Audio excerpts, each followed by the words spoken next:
So here's what you need to know. I'm old, obviously. I've been doing this for a long, long time, longer than many of you have been alive.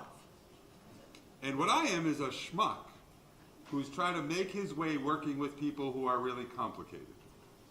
We wrote a book, we had some journal articles, I work at a couple of places. One is a program service for people with traumatic brain injury. That's the Belvedere Health Services. On the other side is the Mill School. That is a alternative school for the chronically cranky, as we like to call our kids. So I'm going to talk, I have 50 minutes and then a break and then 50 minutes to talk about practical things that we've learned over the course of time. Again, I've been around a long time, but I'm going to tell you stuff that we have learned and done over the course of these 30 years. I don't want anybody out there thinking that I think I know more about this than you do. I'm sure there are people in this room that know as much about and are probably better at this stuff than I am. And I think that that's important that you know, so I am not here to say this is how you have to do it. In fact, what I'm here to tell you is a framework, to give you a way of thinking about working with people who are cranky. And that's, we say cranky on purpose. Some other things. Can you hear me if I don't have the mic on from here? I'm going to stay over there because they're filming it, but I don't want to be tied to those mics because then I will start talking really slow. So you can hear me. Okay. Second, I talk fast. So if I talk too fast, will somebody slow me down? No, because you're Australians and you won't. You wait till after, and then you'll complain. Tell me I'm wrong. Third, anybody going to be offended if I swear? Cuss. Okay. Whoa. I want you to think very carefully about what you're saying. Is there one person? All it takes is one person, and I can use my frontal lobes. Is anybody going to be offended if I swear? What words are you going to use? So we'd like a menu. Shit. That's not good. That's okay? Fuck. That's okay. Well, what else could I mean? Oh, there are? So at the break, can you come up and tell me there are some things I don't know about Australia? About words, okay. But again, I don't have to use them. I can use replacement words. But here's what I know. If you come right out of the box and you're really offended by people's language, then you're not going to be really good at working with people who struggle. And we have to work with people, and that's the lives. So to give you an idea of just how kooky we are at our school, one of the lessons that I actually teach in English, I am not a teacher. I'm a psychologist by training. Again, don't hold that against me. One of the English lessons I teach is how you can use the word fuck as a verb, an adverb, an adjective, a noun. And then the more you can use it, then you actually can get out of some English lessons. I mean, it's creative, isn't it? But that's the other point of this stuff is, if you're going to do this well, you have to have a sense of humor. So I say to people all the time, please do not misconstrue my sort of oddness with a lack of seriousness. But if you're walking around with a cob up your ass, you are not going to be good at working with people who often struggle with life. And the flip side of that is that while this is serious work, we shouldn't take ourselves too seriously. Right? So again, like I said, if your cell phone rings, I will answer it. Now, it tends to be mostly women in the room, and then they get, especially in Australia, an American, deep American male accent who says, she's kind of busy right now. And you have lots of explaining to do. I get we live in a world that everybody thinks you have to have your phone. You don't. But it really sucks when it starts ringing. And I will make fun of you if it rings, just so you know. Okay, so that's an orientation. So, let's talk about principles, the core principles. I'm talking about the stuff that we do every day. The core principles are what guide our day-to-day work with really complicated people. First, this notion of structured flexibility. We live in a world where people say we have to have consistent implementation of strategies if we're going to be successful. We'll give that up. There's no such thing. What we need to do is have a framework. A framework that we can all work off of that allows us to do things in a flexible way to meet the needs of the person where they have the difficulties, not when we're talking about them. Structured flexibility means we experiment with people. We try things out. And we say, let's try this first, If that doesn't work, what do we learn? And let us try the next thing. Structural flexibility means that we recognize that different people have different skills and different abilities and different motivations, and that we need to take those into account when we think about what's the best way to support with somebody who's struggling with life. Does that make sense? Second, change is progressive and iterative. What does that mean? So many of you, if you work, you're going to work in places, or you work with people, or if you've had people who work with you, or somebody with a brain injury or a family member, somebody will say, here's the plan for when she does this. That's a mistake. What we talk about is a plan A, and a plan B, and a plan C, and a plan D. So like in our schools, a kid walks in the door like he's shot out of a cannon. That's not the time to say it's math. That's the time to say, looks like you might not be ready, maybe we should do this. That same kid comes in the next day and says, I'm really looking forward to science. You don't say, well, sorry, it's not on the schedule. You adjust based on the needs of the person, and you adjust your intervention strategies based on trying things out, getting feedback in the environment, and then flexibly figuring out how we can all do something similar. So, we don't talk about consistency, we talk about concordance. Some people like you more than they like me. You might be better at this than I am. We have to account for that as we think about supporting people, versus we should all do this the same way, because that's not how it works. We work around social competence, not social skills. Skills is often what happens in rehab. I need to skill you up. I need you to be able to show me that you can do these things. The reality is, it's not if you have the skill. Can you use it when you need it? That's competence. So it's a shift away from knowledge. It's a shift away from this notion that this is exactly what you need to do to make that work. And it's a shift towards, how do I help you figure out how you're going to do what you need to do when you need to do it? So, has anybody worked in social skills groups? Good for you, because don't ever do them. They're crap. Anything that's just focused on skills is dangerous, because it gives you it gives you false negatives and false positives. What do I mean by that? Somebody did well over here doesn't mean they're going to do it well over there. That's a common problem with a lot of rehab. Work over here to skill you up, and then when people don't do it, we're surprised. Well, this ain't that. Where you need to do it is where we focus, not just show me how to do it, but do you know when and where and how to do it. Fourth, positive personal identity. We work hard to help people create a sense of themselves that is positive and meaningful, that is not disability oriented. When you have a brain injury, the way that you receive services, if we're not careful, steals your identity. You become a patient. Over the last year, I spent a lot of time in hospitals, and as soon as you put that white frickin' thing on, you know who I become? Timothy Feeney, 12/16/1960, 758-384. That's who I am. I'm not Tim. I'm Timothy Feeney, 12/16/1960.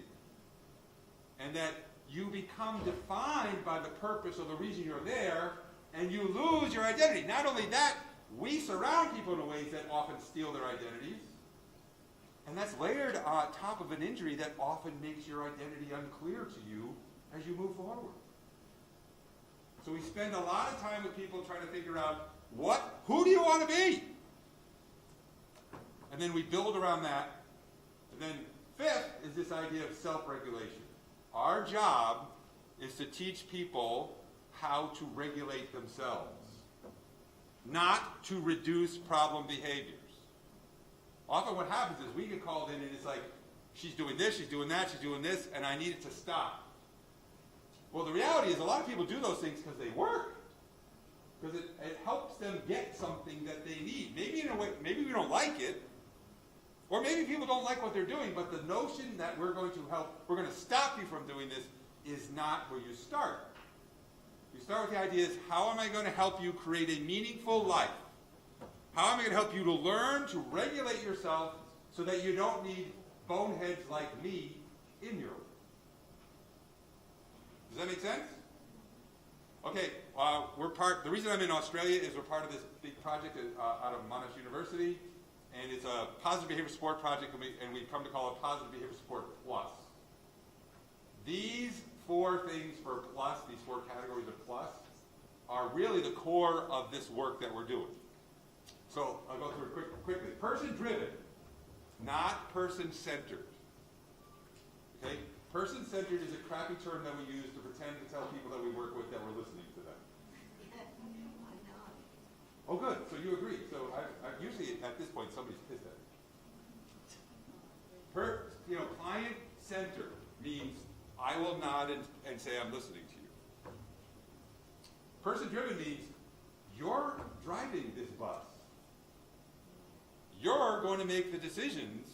If you want my help, I will help you make decisions, but I'm not here to tell you what you want to do and what you need to do. For professionals, that's often a cause of great struggle. Because you are all bound by this bullshit notion that there are goals that I have to do. But by the way, what are goals?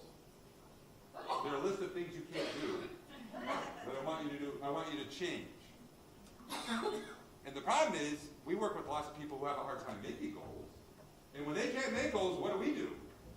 We say, how about this? And then what people do is they go, yeah, okay. And then we say, it's your goal. And then when they don't achieve it, then what do we say? Well, it was on you, not me. Goals are necessary so that you can get funded. Because you've got to measure something. But that's not what drives what we do.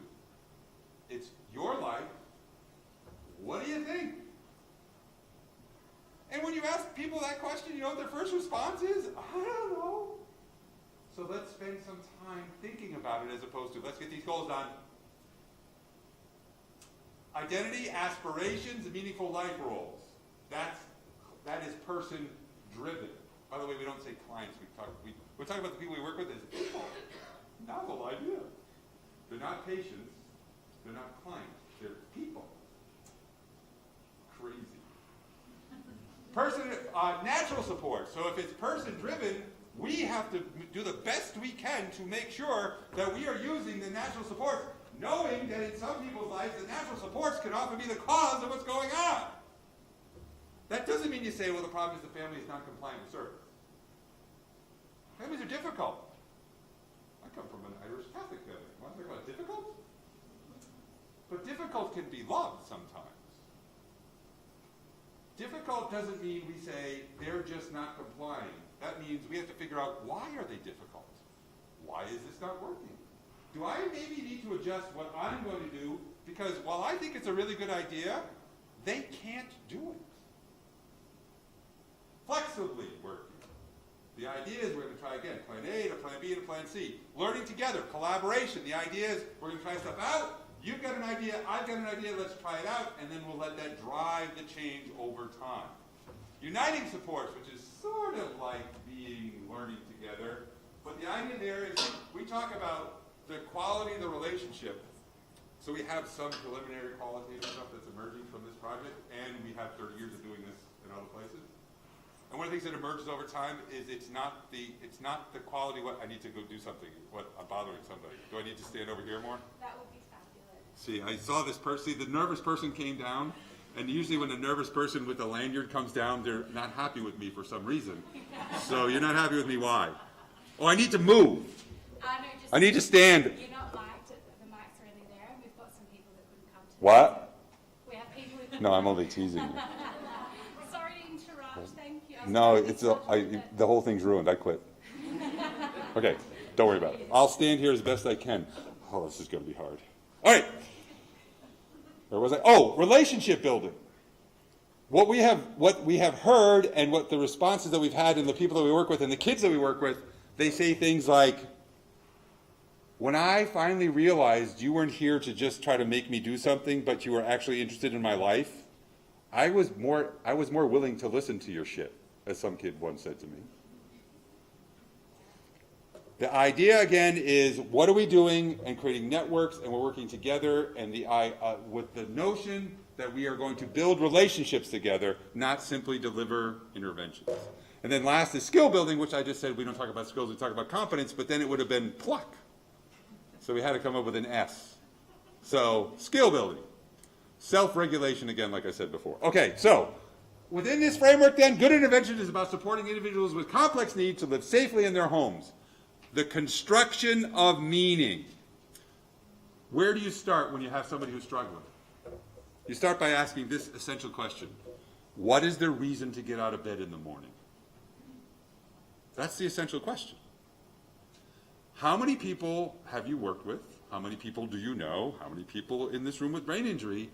The biggest struggle they had was a reason to get out of frickin' bed in the morning.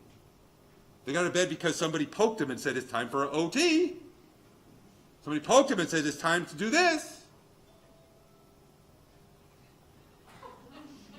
Oh, that was just a bling. Okay. A reason to get out of bed in the morning. That's often where we start.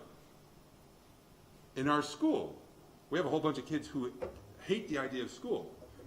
For many of them, the reason they got out of bed to come to school is because in our case, we just feed them all the time. There's food. And they can get any food they want all the time. They can take it home.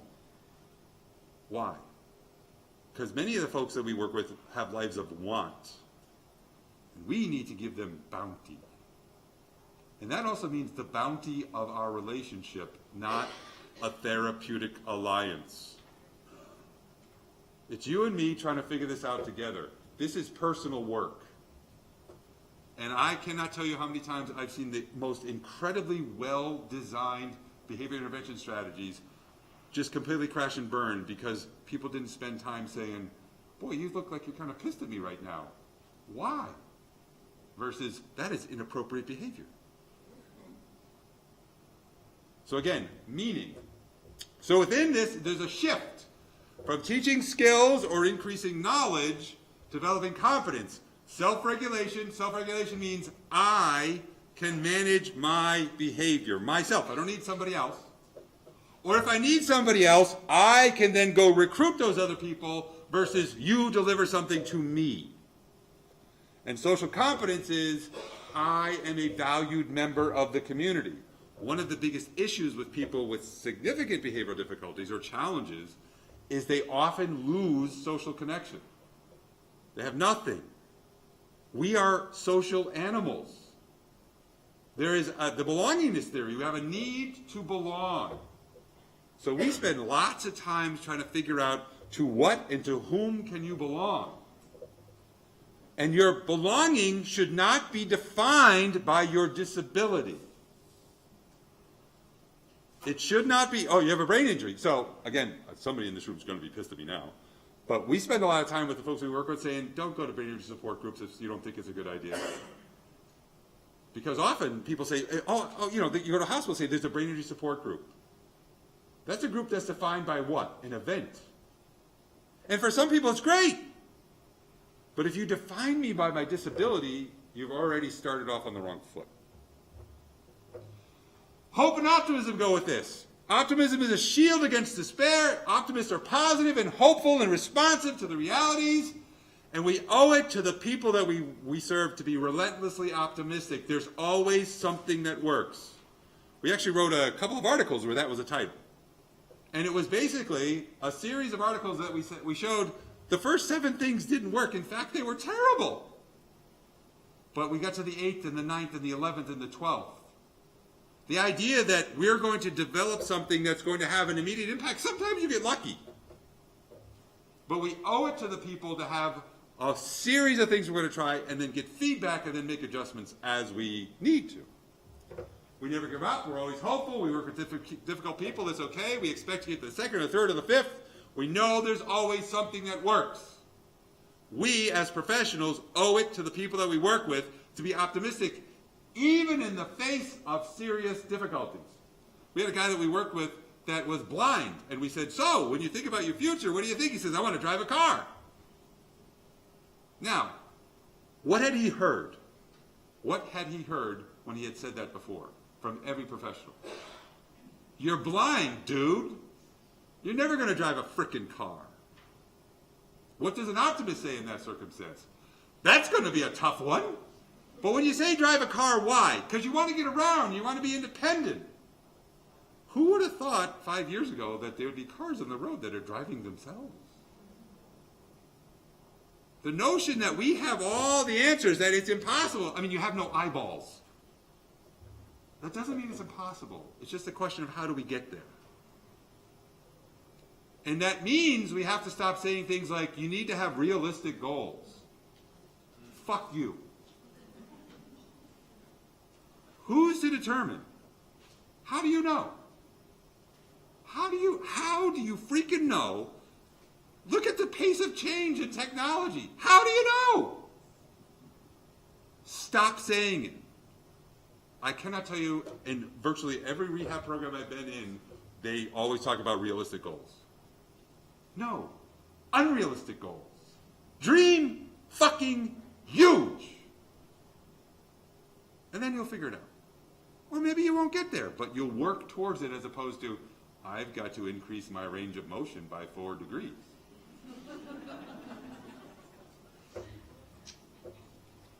I need to work on gait training. I want to be able to run with my kids again. Let's talk about that. Fidelity. Fidelity is a big thing. When we talk about behavior stuff, people say, fidelity, you got to have fidelity. What does fidelity mean? We all should be doing the same thing, and without fidelity, things will fall apart. Well, fidelity, I would like us to think of it a little differently, which is we're fidelity to a framework. Fidelity to being experimental. Fidelity to orientation, that we're going to keep to a specific orientation. Fidelity to optimism. Fidelity to developing relationships. That's the kind of fidelity we need, not fidelity in the delivery of a specific set of intervention strategies. People live in a messy world. Life is messy. There are limited resources. There's all kinds of limits.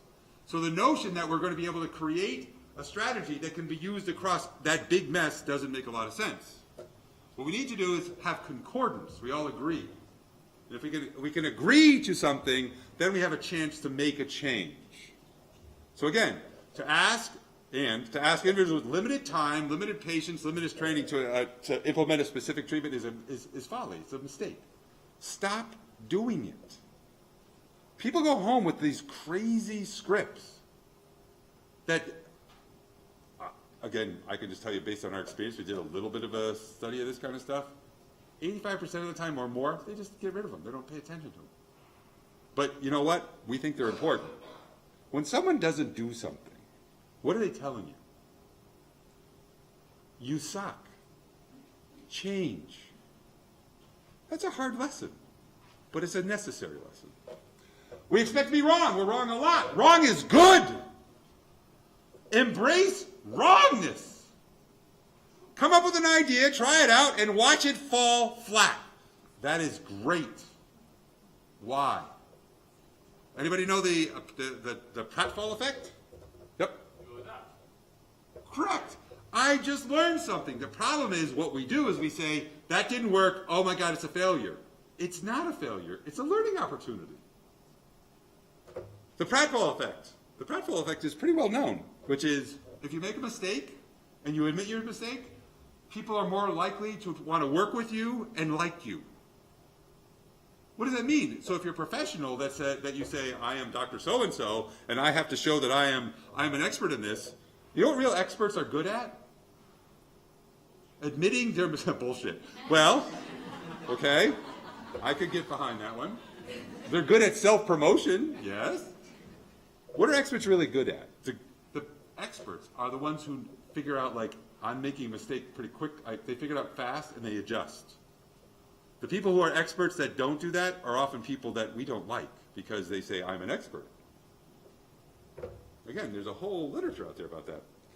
We do things and we learn from them and we know it's going to be we know it'll work out in the end, because again, we're wrong most of the time. We also if we're not careful, we fall into the trap of evidence-based interventions. And we live in a world where everyone talks about evidence-based. Anybody know what people are saying out there in terms of the literature in psychology? The evidentiary base, it sucks. It's terrible. Less than 40% of randomized controlled trials in the field over the last 100 years have been replicated. What does that tell you? The evidence that you cite might not be the evidence in the situation in which you're finding yourself. So close. That's where we want to go. We want to get so close. As long as we're in the neighborhood, we're doing okay. Well, maybe not this guy so much, but anyway. So again, within this, Franklin Roosevelt, famous American president, it's common sense to take a method and try it. If it fails, admit it frankly and try another, but above all, try something. What we are doing is a series of experiments. There's a lot of rationale. It's common sense. It's a good thing. Samuel Beckett famously said, ever tried, ever failed. No matter, try again, fail better. Embrace the reality that we don't know what we're doing most of the time, because we don't know what we're doing most of the time. Within that, here's another. So again, I've talked about this idea of structured flexibility. This is the overarching framework that we put on top of everything we do, whether it's with the adults that we work with in the community, whether it's the kids in our school, whether it's families. This is how we start our work. Before we do anything, and this is how we evaluate, and this is how we collect data. The idea, before we do anything, we have this conversation. We don't pull out a sheet that says, what is our goal, what is our plan? We say, okay, before we start, how will we know we're done? How will we know that this has worked? What are we trying to achieve here? So in our school with kids, it'll be like, we know we're done when everybody can demonstrate 2 examples of plate tectonics in Vermont. A goal is as specific as we can make it to that event, not the big goal, but how will we know we're done? Because for many people that we work with, they express frustration because they don't feel like they ever finish. It's like, so if in a rehab program, an inpatient rehab program, you have 30 minutes of this and 30 minutes of that and 30 minutes of this. And the problem is you're only done when someone tells you you're done. And you're just sort of getting into it, and now it's time to end. Or if you're out in the community, you never feel a sense of accomplishment or completion because you never feel done. So we need to start with the ideas like us here doing this. We'll know we're done, you and I, when it looks like this. From there we say, what's our plan? What are you going to do? What am I going to do? We collaboratively create a plan for your job, my job. What specific steps are we going to follow? It's really kind of interesting. We sort of fall into a pattern where we say, what are the 3 steps? 3 steps, no more than 3 steps. And that's even with kids that we work with that have really high IQs and stuff, because 3 is often as much as people can sort of keep in their heads. The other thing is if you ask for 3 steps and someone can't make 3 steps, that also is a good assessment strategy. It's like, oh, they couldn't remember 3 steps, so I've got to be really careful and really concrete about what I'm saying and what I'm doing. After we make a plan, we agree with the plan, then we make a prediction. How long do you think it's going to take? How do you think we're going to do? What kind of help do you think you're going to need? Do you think how many of these things? How many?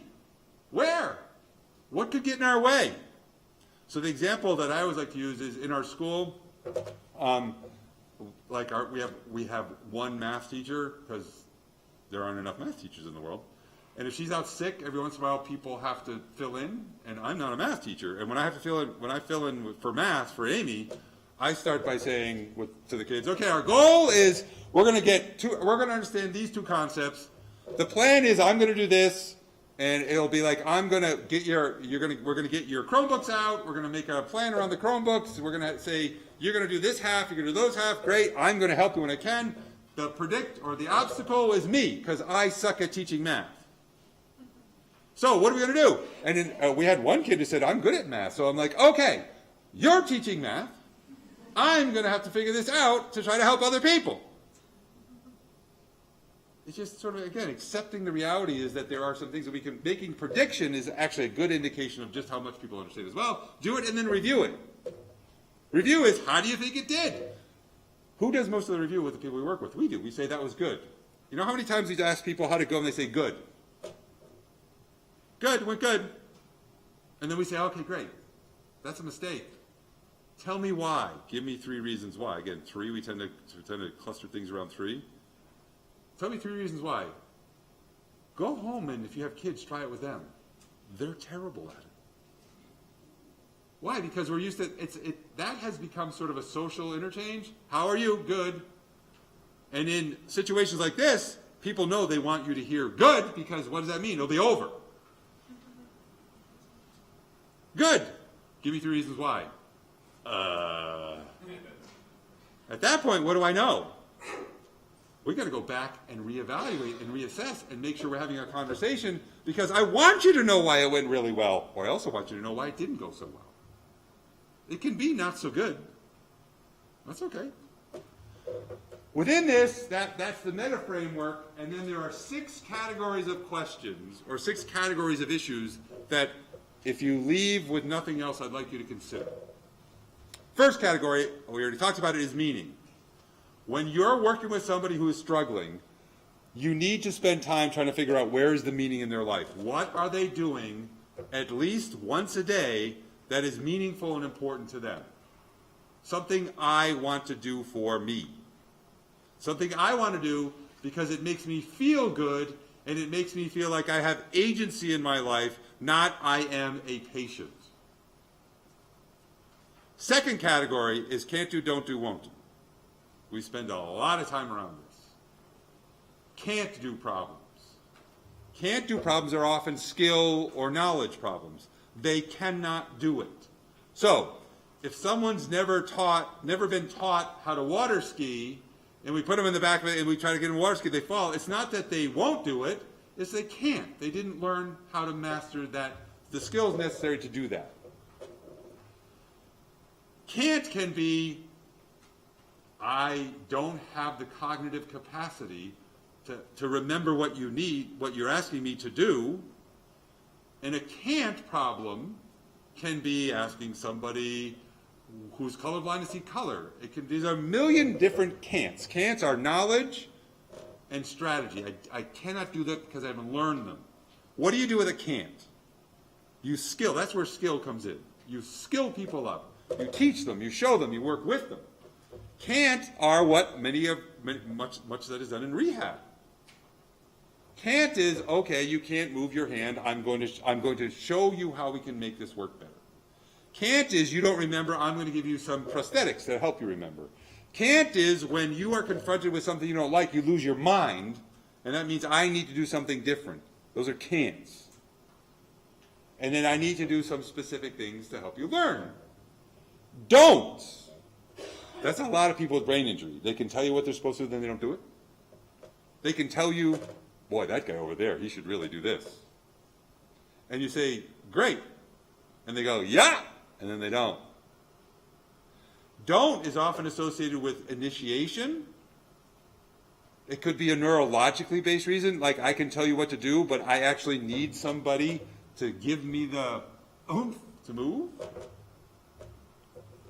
Don'ts can be based on neurological issues, like, again, it's the dissociation between knowing and doing, that Hans Teuber kind of stuff. Don'ts require something different. Don'ts require us facilitating with you to actually move you through until you can get yourself started. Don'ts require collaborative interaction together to move you forward. Won'ts. Won'ts are, screw you, you can't make me. It's the classic oppositional kind of stuff. Okay, I want you to do this. No, it's the, you say, you say it to somebody, the sky is blue. No, it's not. The person who's just heard their first response to anything you say is, you can't, this is stupid, you can't. Can't, don't, won't. Won'ts, how do you deal with won'ts? You shut up. You do nothing. You wait. And you wait, and you wait. The problem is, all you professionals out there think that you own time. You don't. Waiting is sometimes the most powerful thing we have. Wait. Now, can't, again, is skilling people up. Don't is working with people. Won't is don't. Won't is don't do anything. Wait. Here's the best part of this stuff. Those three can be embodied in the same person in 30 seconds. Now, what does that mean? So if we think about helping people without making them helpless, how do we do this kind of stuff? We spend a lot of time with the families that we work with, the individuals we work with, and the staff who support them around understanding can't, don't, won't. Because if someone is won'ting, no, I'm not doing it, you can't make me, and you treat it as a can't, and you try to skill them up, and you say, I'm going to support you, and they keep refusing, you're actually making it worse. The flip side, if someone is canting and you treat it as a won't, when you should be doing something with them and you're ignoring them, again, you're making it worse. Can't, don't, won't. Often things start as can'ts, and as it gets more difficult, they turn into won'ts. Some things look like won'ts, but they're really can'ts. So we spend a lot of time trying to figure out how much of this is which of these. Does that make sense? Third, what's the individual's chronological age, behavioral age, social age, cognitive age? What does that mean? We work with people who may be 27 years old, chronologically, cognitively 12, and emotionally 3. Why is that important? Because someone who has the emotional regulation of a 3-year-old, anybody know spending time with 3-year-olds? They're not known for their great emotional regulation. It's sort of one of the hallmarks of being 3. You can get the fuckets and everybody thinks it's cute. But if you're 28 and you get the fuckets, because that's where you are, it's not cute anymore. The point is, if they have the emotional sort of stability of a 3-year-old and the cognitive ability of about a 12-year-old, even though they're 28, what we need to do is treat them with all the respect that a 28-year-old expects in life, but give them information at a very concrete level without saying, honey, sweetie. Again, what are we doing in a way that we're understanding these things, because that should and it will affect the decisions that we make about how we interact with somebody. That's another way to sort of a framework here. How can we be therapeutic without, and forget about therapy? The Greek root of therapy is the same root of play. What's my point? If you're not having fun with people, you're doing something wrong. If your life is built around bringing that person to your office for whatever you do to deliver some kind of intervention, that's not successful. It is not competency-based. It is dependent upon you, and it is doomed to fail with great frequency. Sometimes it works, but more often, especially people who have behavioral difficulties, it doesn't. What are the valued outcomes? When you see yourself, this is how we say it, when you see yourself 10 years from now, what do you see? I've had people, one of my favorite ones is a guy named Tom that we work with. When I first met him, I went to this place. He was in a neurobehavioral treatment program, naked in a corner, throwing his feces at people. He had some anger management problems. What can I say? That was a joke. No? This is some of my best stuff. We're in trouble. Okay. And telling people how to have various kinds of physical congress with others and all that other kind of stuff. And so, I went in, and he was in a locked unit that had a video camera on and stuff like that. And understandably, people were just frightened of him. He was not small, and he was tough. He was really hard.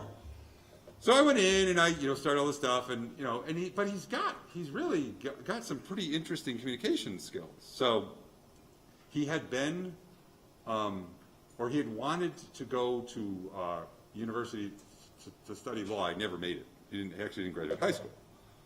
So I'm trying to talk with him and stuff, and I'm like, so Tom, I understand you want to go to college. Where'd you want to go? He said, fuck you. And I said, I'm not familiar with that university. Where is fuck you?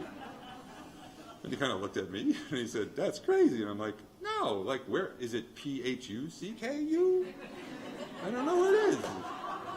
strikes me that'd be an Aussie university, because, you know, they have all these streams. But again, okay, so then we start talking, and slowly, you know, I'm like, okay, and so we sit down, and, this didn't happen. This took a while. It took a long time. Said to him, so Tom, when you think about your future, and you're in this place, you want to get out of this place, it's not just you want to get out of this place. Where do you want to go? It's not don't run away from, run to something. We have a lot of people run away. Run to. Where are you going to run? Where are you going? He said, I want to be a doctor. He hadn't graduated high school. And I'm like, great. Our job is to figure out, starting today, how we're going to help you be a doctor.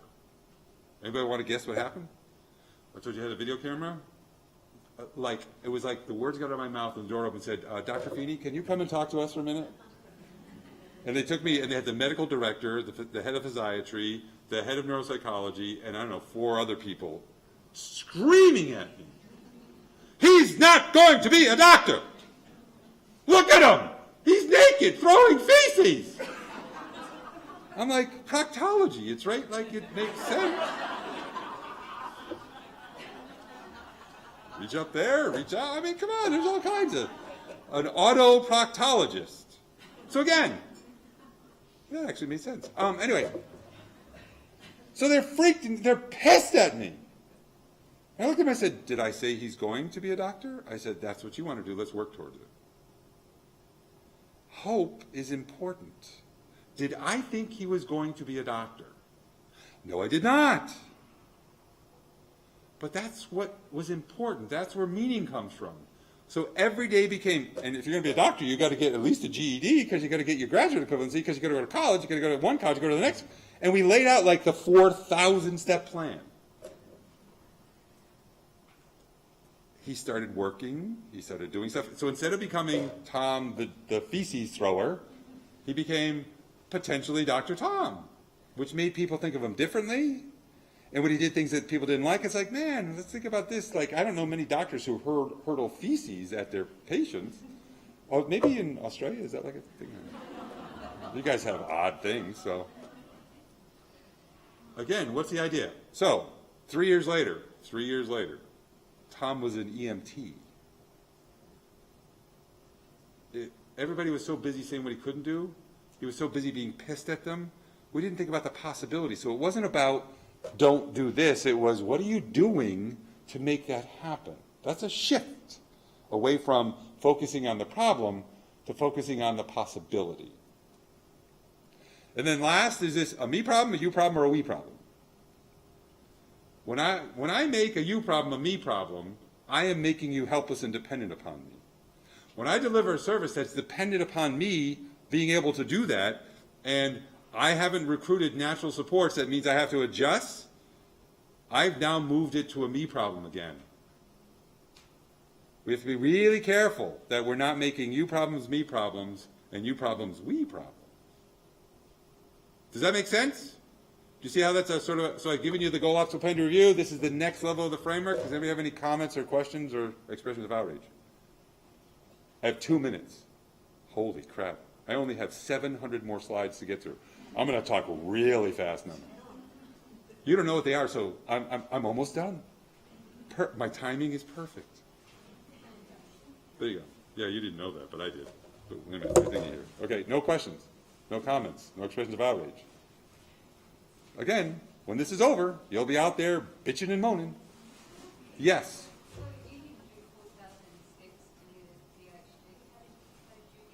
No, I didn't do 4,000 steps to get a PhD. I did about 40,000 steps to get a PhD. Yeah. Absolutely. It's a great point, which is you can't predict what the future is going to be. That's your point, right? Let's think about it. The point is not to get into the weeds of what are the exact steps that we need to do. The point is, that's what you want. Let's start figuring out what we're going to do to get there. And life is going to throw things at us. And what we're going to need to do is say, do I need to adjust that expectation? So Tom wanted to be a doctor. Tom ended up as an EMT. At various decision points of his life over the next, I said it wasn't 3 years, it was 5 years. It was 5 years. Over 5 years of his life, he had various points of inflection that said that he had to say, oh, I can make an adjustment here. He made the adjustment based on his experience based on his time, based on his steps. And he made adjustments not because we advised him to make adjustments. He made adjustments because he saw what was happening, so there were some things that he could not do. And then based on that, he said, let's make a change here. So he went from being, I'm going to go to medical school, because at that point he's like 33 years old or 32 years old. He's like, I won't get out of medical school until I'm 105, but I like helping people, and I like so then there was conversations about what would it be and how would it look differently. And then for a while there he said a nurse, and we said okay. But he was moving towards an important outcome and adjusting just like you and I did. When I was 16 years old, I was convinced I was going to play Major League Baseball. I don't know if you guys noticed, I'm not playing Major League Baseball. I went to university on an athletic scholarship to play baseball. I was convinced. You know what happened? I tore all the ligaments in my elbow. Gone. I needed to adjust. Tom needed to adjust. But we need to make sure that we're clear about these points, and that we're clear about what are we doing today, what are the adjustments that we're making, not, well, we're going to keep being a doctor. And you know what? Frankly, if he had kept saying being a doctor, maybe he would be by now. But he's a very happy EMT. And he would say the reason he's happy is because we listened to him and we never gave up hope. He got thrown out of a community college for stalking young girls. Okay. What's an EMT? Oh, an emergency medical technician. So it's the guy, either you can drive the ambulance or be in the back. And it's perfect for somebody like him because it's very prescriptive. You got to do this and this and this and this. He's great at it. Plus, he's got a brain injury, so he drives fast and takes chances. Perfect job. He's got a woo, woo, woo, woo. You can go anywhere you want. But do you see my point? The point is, you start with something, and then you make adjustments as life throws what life will throw at you. And instead of saying, oh, that's not working, what have I learned? Because I'm engaging you in this process from the very beginning, and we're making decisions and adjustments not based on test results, but based on what life gives you. So you got thrown out of that community college. They had an EMT training program.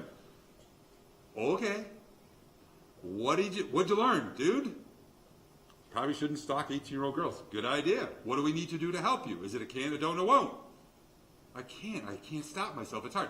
So we need to think about a strategy to help. What is it about? So we had to work a whole bunch of stuff around that stuff. It took a while. But he saw we were working towards it, and it was also, we didn't say, you can't do that anymore. We said, okay, that community college is out. There's another one that's 40 miles in that direction. That's your next best hope. The next one after that is 150 miles away. So we got to make decisions. Is this a big deal that we want to work on this now? Do you see the point? Yeah. Lay out the steps so that part of the reason you lay out the steps is so people can see this is not you go from step 1 to step 4,000. Because that's what people often want. I want what I want when I want it. That ain't life. And it's honest to say, lay it out for people and say, okay, where are we in this? And then if you weren't successful, it's not, oh my God, that didn't work. It's, okay, what happened? What adjustments do we need to make? So it's always pushed back to the idea of there's something we have to figure out here. We just got a data point and we need to make adjustments. All right, so we talked about goal, obstacle, plan, or goal, plan, predictor, review. Now, somebody came up and they said, what happened to the obstacle part? And this is just a version. So goal, plan, obstacle, goal, obstacle, what are getting in the way, what are the predictions? The point of all this stuff, I hope you're getting, is this is not the delivery of an intervention strategy. This is having conversations with people. Conversations that are guided by a framework and principles, but not therapy. We're not delivering therapy. What we're doing is we're saying, as we start talking to people, what is the framework I need to have in my head that's going to help me guide those discussions? Think about it this way. Simple. Our job is to help people learn how to think. That is it. That is our job.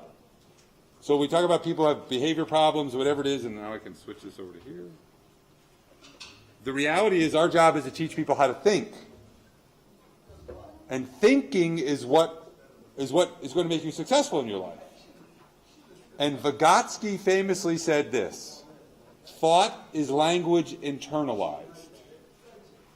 You learned how to think the way you think because you apprenticed to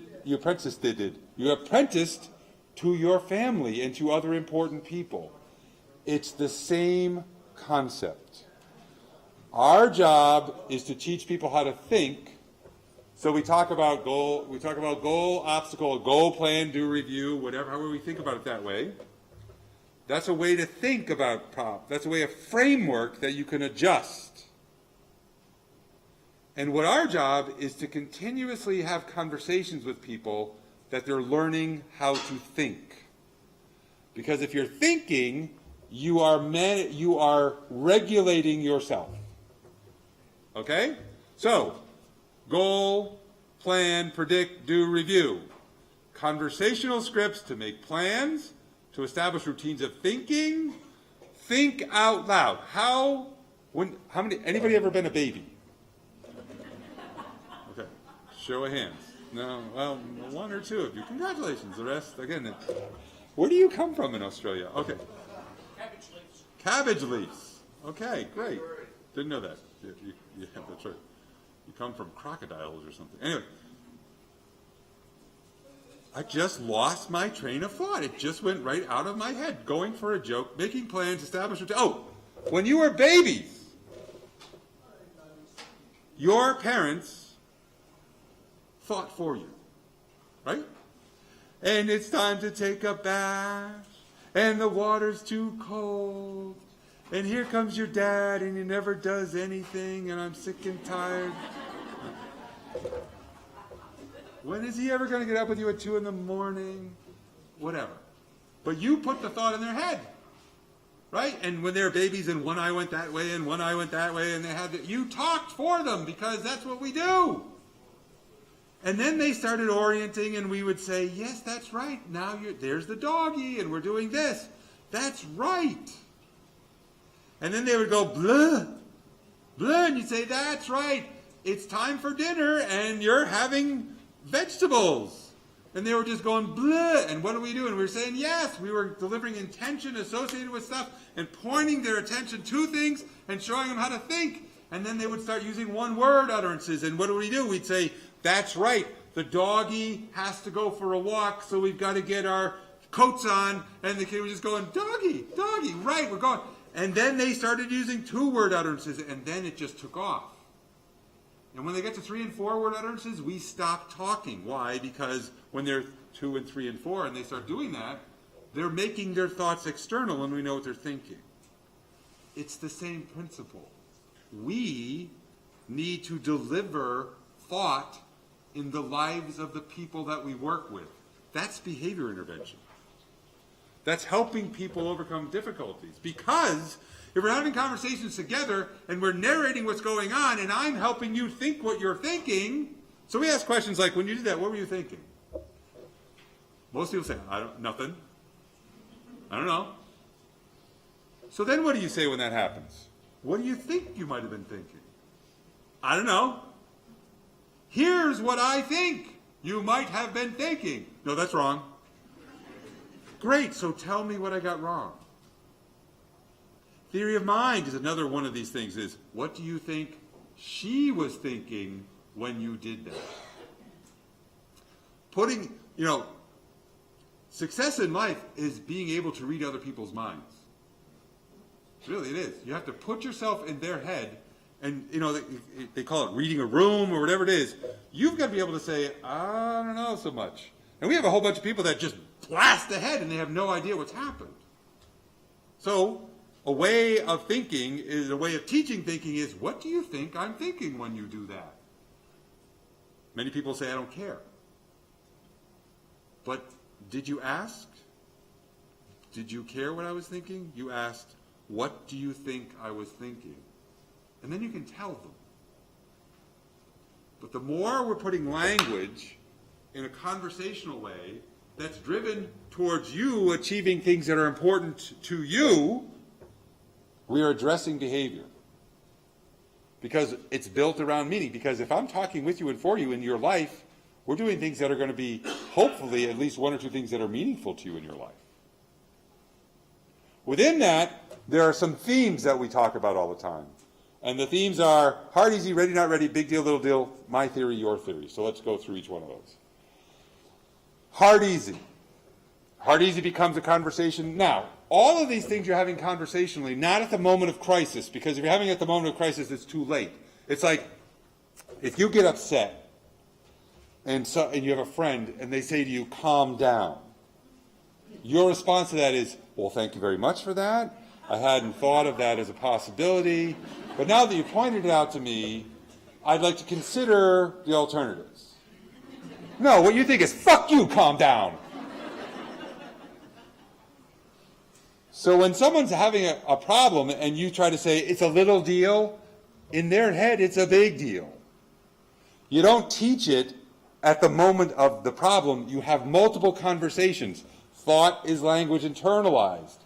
Goal, obstacle, plan, do, review. Before we start anything, we say things like, hey, before we start, you think it's going to be hard or easy? We got our goal. It's going to be hard. Most people say middle. They don't want to commit. People don't like to commit. Okay, middle means you might need help. How will I know you need help, and what will help look like? We need to describe what we're doing before we do it so that there is clarity for the reason we're doing it. Because we're asking people are giving us permission to enter their lives. We need to be respectful of those people and make sure that they know that I'm going to tell you, is this what you're looking for? So hard, easy.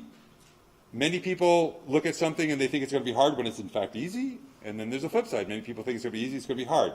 The people who often struggle are the ones who think everything's going to be easy. And then when it's not easy, they just lose their mind. They just can't manage it. So why? How do you know it's going to be easy? Have you ever done this before? What makes you think it's going to be easy? I just think it's going to be easy. Okay, your idea is going to be easy. Great, let's try it. And at the end, you had a theory. So let's talk your theory, my theory. Your theory, my theory is a sort of adapted way of doing a functional behavior assessment on the fly. You have a theory, I have a theory. Which theory do we want to test? I have a theory. My theory is that you're angry right now. No, I am not. Your theory is that you're not angry. My theory is that you're angry because you're trying to choke me to death. Or you're not making eye contact, or you're raising your voice. My theory is you're not listening to me anymore. What?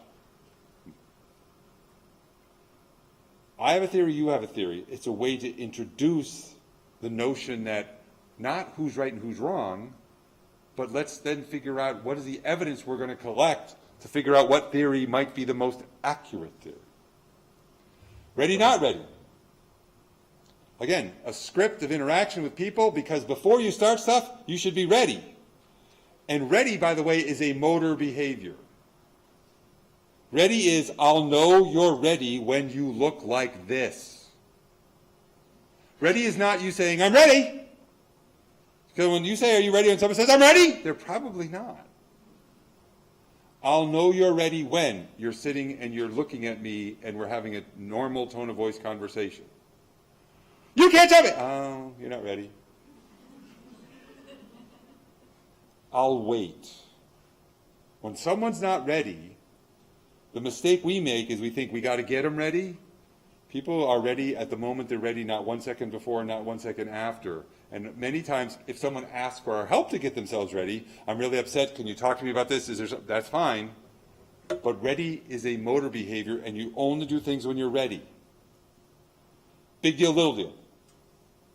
Big deal, little deal is what's a big deal and what's a little deal. Many of the people we work with are terrible at figuring out what's a big deal and what's a little deal. They get a hangnail, it's a big deal. I'm bleeding out on the floor, that's a little deal. Big deals are, in the way that we define them in our school specifically, is anything that could result in risk to health and safety. Everything else is a little deal. You didn't show up on time. Little deal. You showed up. You didn't finish that. Little deal. You're really angry at somebody, and if something doesn't change, you're going to really lose it. Big deal. You're really pissed at me right now. Big deal. I need to do something different. I need to alter my behavior. But again, the scripts are not done at the moment, but they're integrated in the conversations over time. So as you're making a goal and a plan, okay, before we make, what is the prediction? Okay, this could be hard. I predict this is going to be hard. If it's hard, who's going to get help? Math's going to suck because I'm a terrible teacher. It's too hard for me to do math. Who's going to help? I'm good at math. Great. Those 4 concepts are conversations that we work with individuals, with brain injury, with families, and with professionals to integrate across whatever therapy you're delivering. Tell me why a physio couldn't do that. Tell me why an OT couldn't do that. Tell me why a speechy couldn't do that. Tell me why your mom couldn't do that. Tell me why your daughter couldn't do that. There's nobody that I can think of that doesn't fit. What that means as professionals, our job is to coach people to figure out how to integrate that.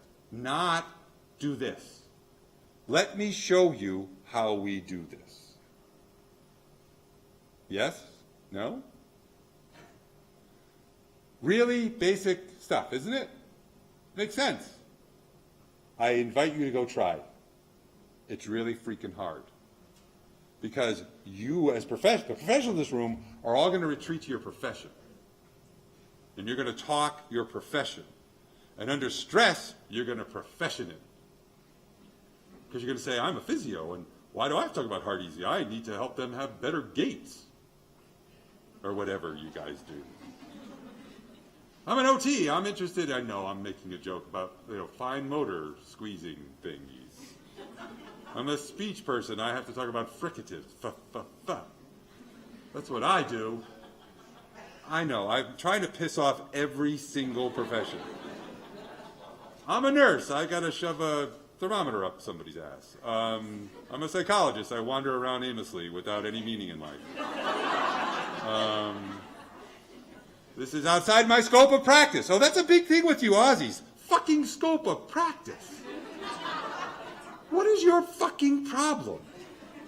You're working with human beings. You're right. I'm not an OT. I can't do this with people.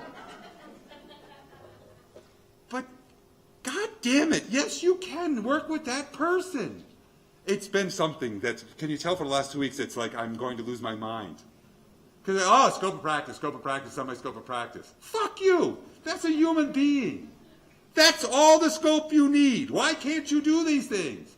Now, if you're an OT and you're trying to diagnose, an aphasia, well, yeah, you should lose your license. Or you're a speechy trying to, give a whisk, yeah, you should lose your license. But I can't tell you, I cannot understand what is wrong with you people. And it's everywhere. It's an Australian thing. Yeah, well, that's the problem, is there's no common sense now. I don't get it, because, you're fun, and you go out and you kill things and have fun and camp and walk across rocks and love it. But God help you if someone said, I need you to do this hard, easy script with somebody. Oh, I'm a physio. Sorry. It's on my scope of practice. That just happened. And I was like, what? I don't understand it. It makes no sense. Stop it. You're better than that. Okay, so now, you want to stop now? Because I pissed off just about everybody. Okay. What's that? Not you. Yes! I'll take one. One. I have a very low standard. It didn't suck. Okay, all I need is one person to say it didn't suck, and it's been a good day. Congratulations. I can stop now. Oh! I redeemed myself. Okay, so we need to get some testing done. But anyway, hold on. So again, now I'm going to give you, this looks a little bit complicated, and it actually isn't.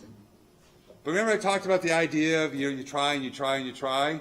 This is actually the framework that we use.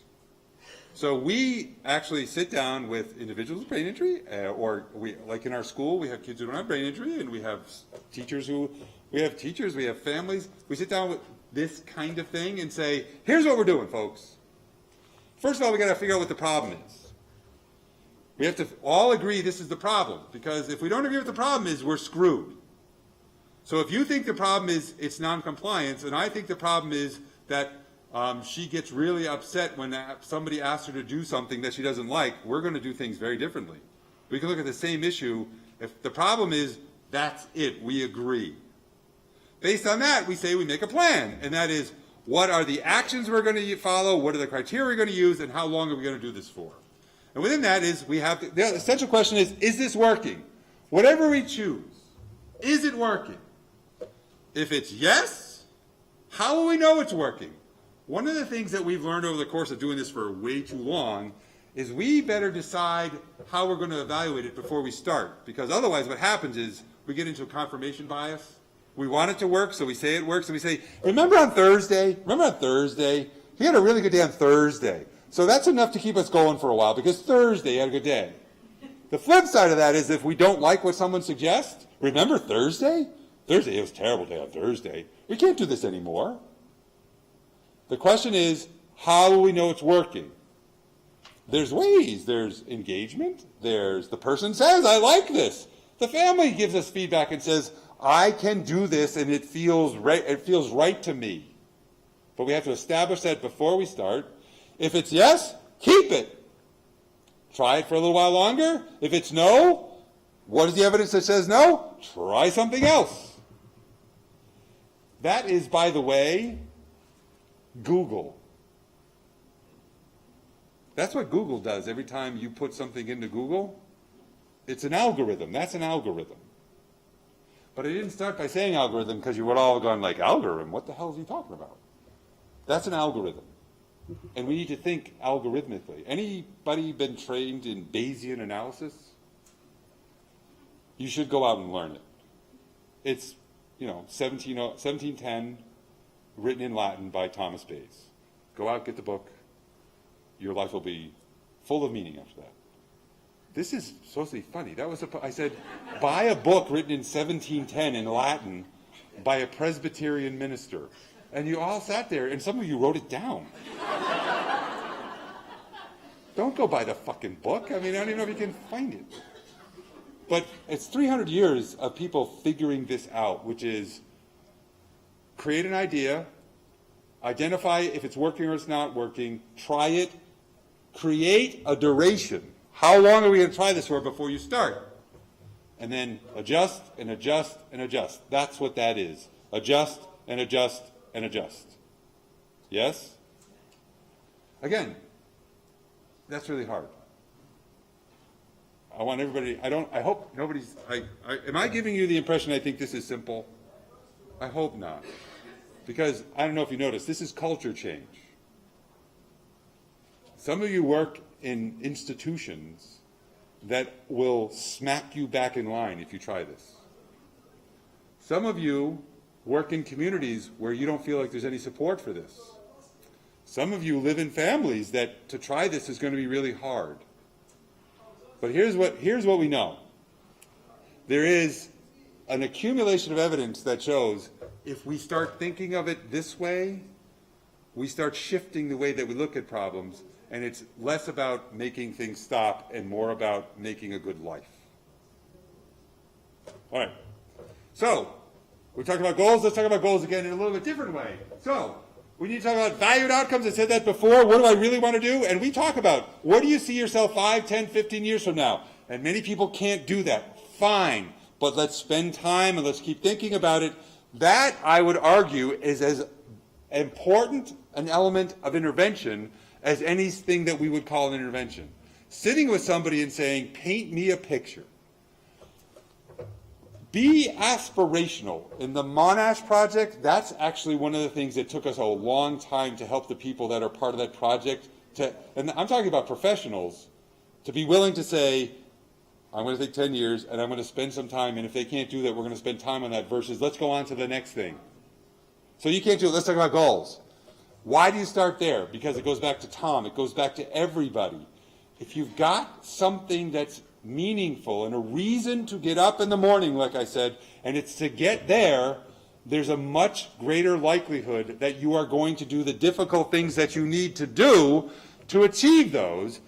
And if you are duly engaged in stuff that's meaningful to you, there's a really good chance that you're going to sustain your engagement over time because you see it's important to me.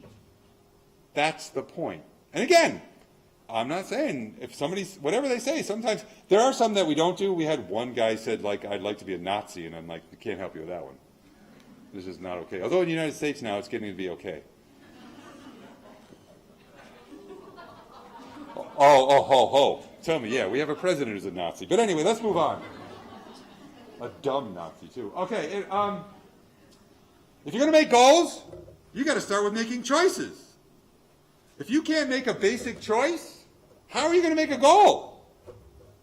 Choices, everybody talks about choice. Got to have a choice, make a good choice. You know, when someone's acting out, make better choices. I love that one.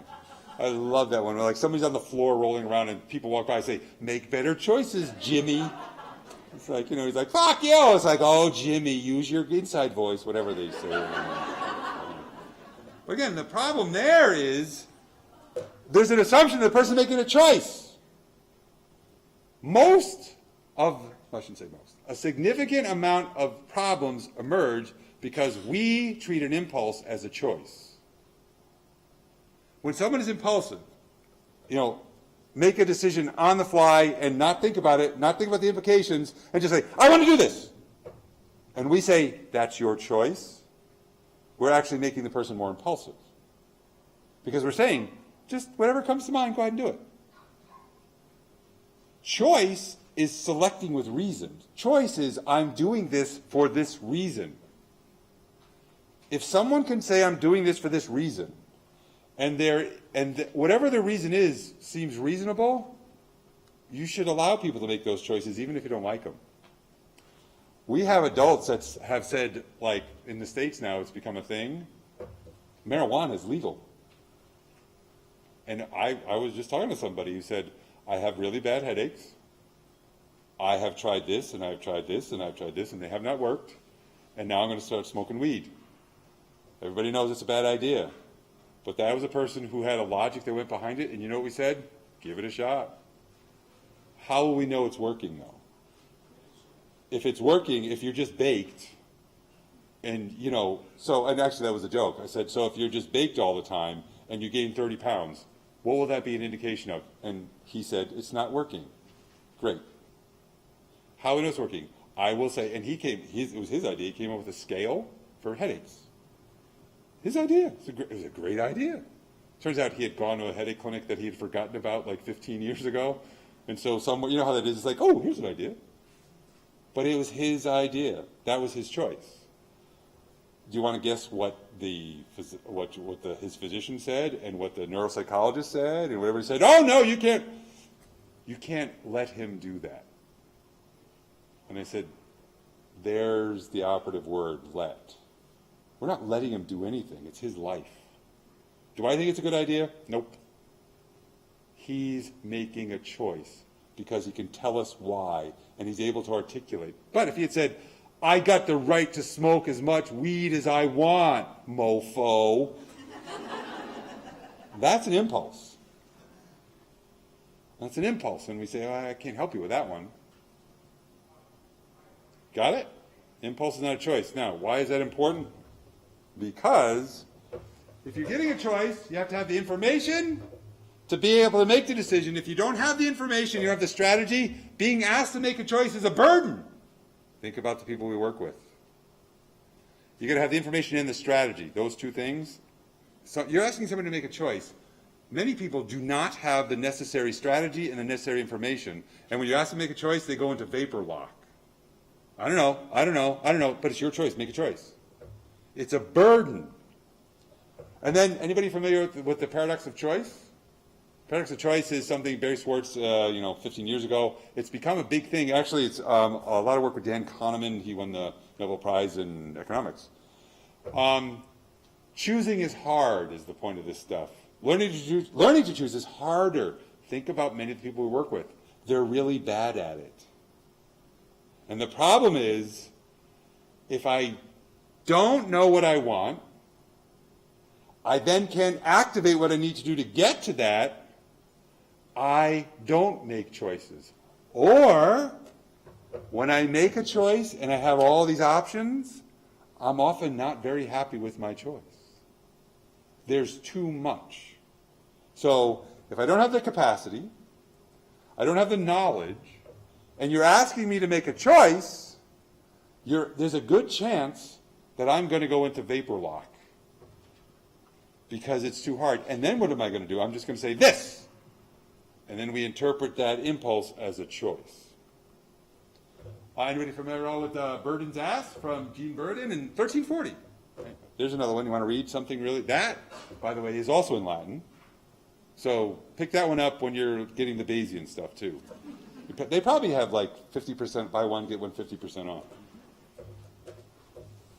From Hick's Law says, should two courses be judged equal, then we cannot break the deadlock. All it can do is suspend judgment until the circumstances change and the right course of action is clear. What does that mean? If I've got this and I don't know which to do, I won't do anything. The reason it's called Buridan's Ass is because it was a donkey. And he said, if you put an apple over here and you put another apple over there, the donkey will not move because they will be locked because they're both equal. Think about that with the people we work with. If we ask them and we say here, if they all seem about the same, they don't mobilize. The danger is we talk about choices with a whole bunch of people who have not been good at making choices, who don't understand the implications of their choices, and then when they don't make choices, we make choices for them, and we start the downward spiral of this wasn't my idea, it was your idea. So the people that we support nothing about choice, often what starts as choice doesn't end as a choice. I choose this stuff, and then I sort of get this momentum, and things aren't going so well, and before I know it, then I'm just starting to get impulsive, and we say it was a choice, it was a choice, it was a choice, but the reality is, it often starts, it doesn't end, and we just got to figure it out from there. Choice, by the way, is one of the few psychological constructs that's actually hierarchical. And by that I mean, it's like you got to do this before you can do that, you got to do this before you do that, and most psychology is wrong. It's like the idea like a 3-year-old can't use their frontal lobes. Wrong. 3-year-olds can use their frontal lobes. They just don't use them as effectively. And they don't have the connections, but their frontal lobes aren't dead. They're just sort of hanging in there and getting some, every once in a while they get a bzz, bzz, bzz, bzz. They can use frontal lobes. Not, oh, no, you're unable, you're not, executive functions are not fully developed until your brain is myelinated at the age of 17, plus with men it's about 4,952. So the idea, yeah, that's right, you have to be 105 to really be able to use your frontal lobes if you're male. So again, it's not true. Men actually can use their frontal lobes, believe it or not. Having said that, this is hierarchical. In order to be able to make the big choices, you got to be able to get at this level, which is cause and effect learning. You've got to know that I did this and this happened as a result. You can call it respondent learning, however you want to talk about it, cause and effect learning. If you don't have that, you're not going to be able to make big choices. Think about the people that we work with. Many of them came from backgrounds where, how did we learn it? We learned it when we were babies. When we cried, our moms picked us up and comforted us. They picked us up, they fed us. They picked us up, they looked in our diapers, and they cleaned our diapers. Cause and effect, cause and effect. I cry, mom, dad picks me up. I cry, mom, dad, give me something to eat. I cry, I can predict that this is going to be the response of this behavior. We do that even before we have language. Even before we have language. Cause and effect, cause and effect, cause and effect. Anybody work with somebody with reactive attachment disorder? Those are kids who come from families they did not thrive and they didn't get a lot of support. That's where they're stuck there. They can't figure out this equals that. Think about the people we work with. If their memory is really poor, if they sort of lived a life that was interesting before their injury, Cause and effect is out the door. You got to be able to do that before you can go to the next choice, next level of choice, which is forced choice. Either or. Again, anybody know any 2-year-olds? 2-year-olds. They say they want a cookie. You say, here's an Oreo or nothing. You do not say, would you like a chocolate chip cookie, a sugar cookie, an Oreo cookie, whatever kind of Tim Tam? The greatest cookie ever, by the way. You don't say that. Because if you did that to a 2-year-old, what would happen? I want them all! I want them all! Either or.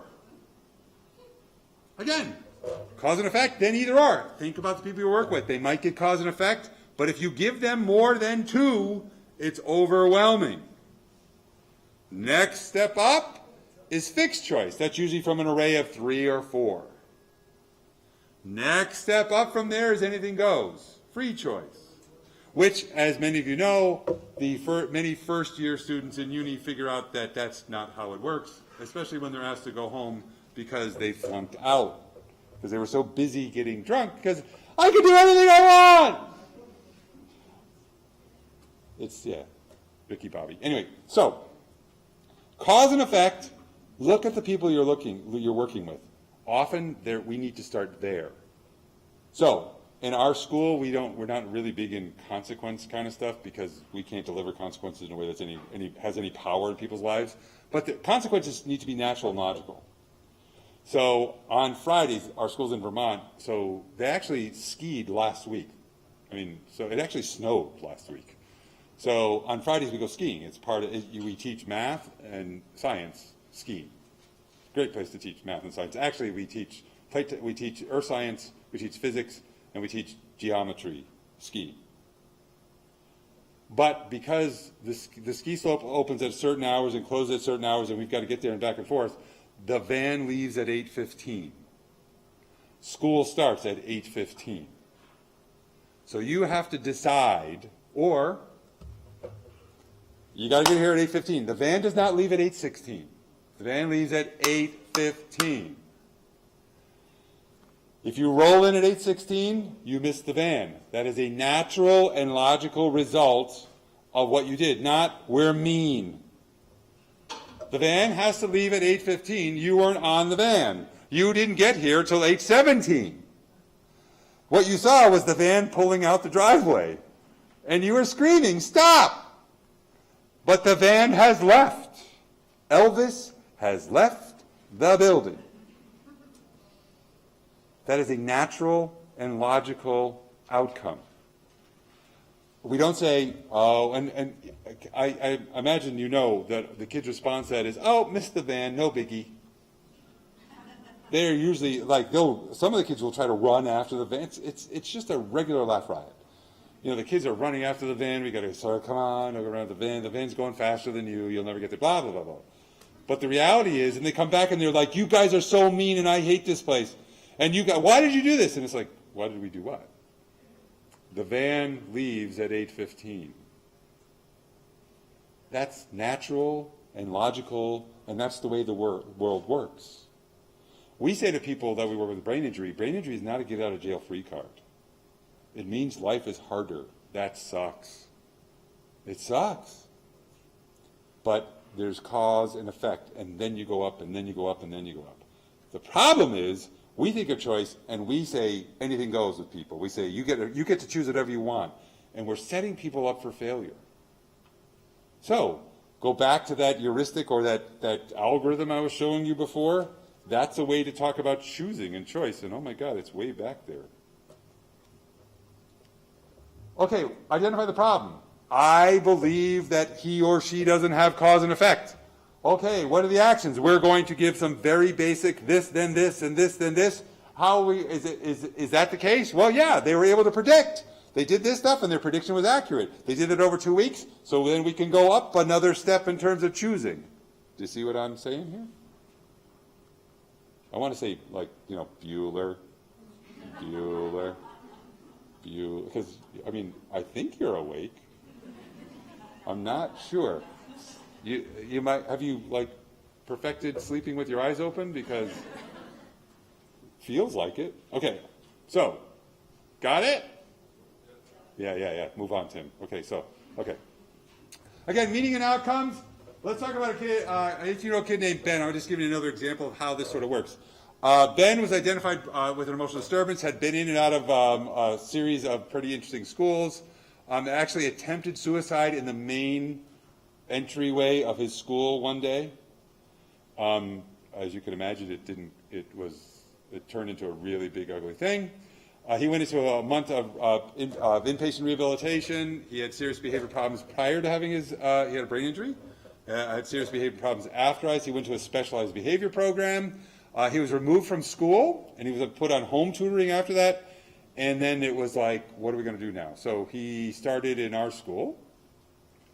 And the first thing we said is, what's your vision? And what did he say? His first thing he said, how the fuck do I know what my vision is? Which is a reasonable response for someone who's had a pretty shitty life. And we said, okay, let's think about it for a while.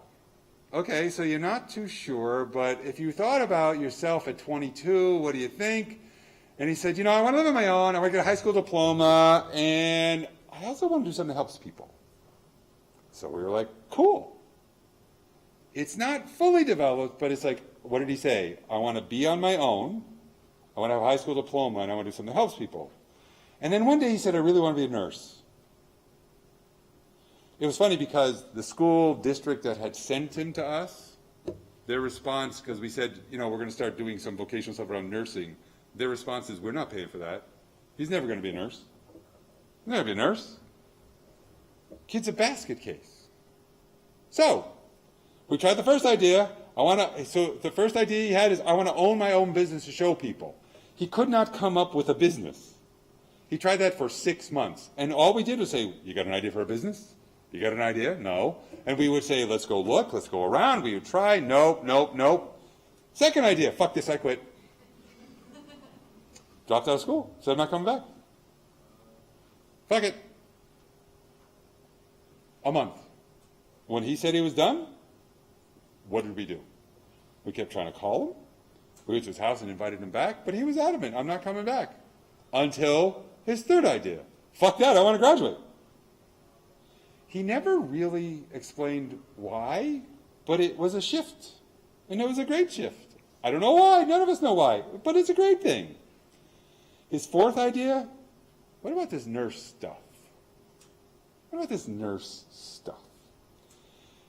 He was able to then start talking about nursing. Now in the States, do you have licensed LPNs? So there's registered nurses, and then there's a level of nurses that are licensed practical nurses. What's that? And enrolled nurses. Okay. So he figured, I'll be an LPN. Once he made that decision, you'll see I'm going to talk about projects as meaning for him.